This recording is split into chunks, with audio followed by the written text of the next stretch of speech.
Equality की बात क्यों हो रही है?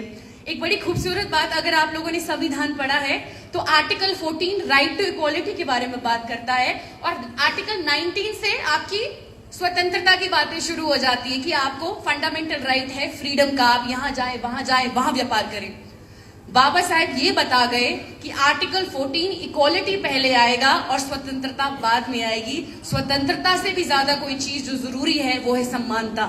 इसीलिए बाबा साहेब ने जब कॉन्स्टिट्यूशन लिखा तो आर्टिकल 14 पहले डाला कि इक्वालिटी होना बहुत जरूरी है। महिलाएं यहाँ बैठी हैं, अब आपसे सवाल करेंगे भैया महिलाओं के लिए क्या किया बाबा साहेब ने? कॉन्स्टिट्यूशन के बियॉन्ड देखिए, जब पहले कानून मंत्री बने तो हिंदू कोड बिल लाए थे, अगर आप लोगों को याद होगा।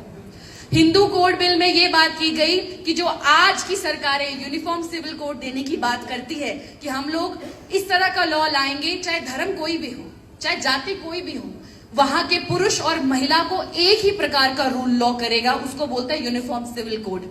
अब ये बात आज हो रही है और बाबा साहेब इसको 1950s में कर रहे हैं कि मैं चाहता हूं महिलाओं के अधिकार सुरक्षित रहें। जो आज औरतें डिवोर्स ले पाती हैं, अगर वो एक पीड़ित शादी में है उससे बाहर निकल पाती हैं, सम्मान से जी पाती हैं और मेंटेनेंस भी लेनी पड़ती है, ये सब आपका हिंदू मैरिज एक्ट में बाबा साहेब महिलाओं को तोहफा दे गए।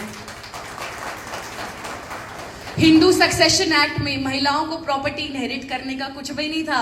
माय डियर लेडीज, हम कुछ भी नहीं है। हम जब शादी करके जाती है तो ससुराल कहता है मायका तुम्हारा, और मायके में लड़की आ जाए तो कहते हैं यहाँ क्या रखा है तुम्हारा, है ना?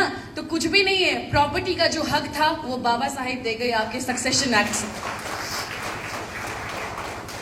कई बार बच्चों का फॉर्म भरते हुए पिता का नाम पूछा जाता है, मोस्टली पिता का नाम, और ये हक भी नहीं थे औरतों को कि वो उनकी नेचुरल गार्डियन बन सके। माइनॉरिटी एंड गार्डियनशिप एक्ट जो कि हिंदू कोड बिल का हिस्सा था, उससे महिलाओं को ये अधिकार मिला कि वो अपने बच्चे की नेचुरल गार्डियन हो सकती है, पिता हो चाहे ना हो। इस प्रकार के अधिकार बाबा साहेब आपको दे गए।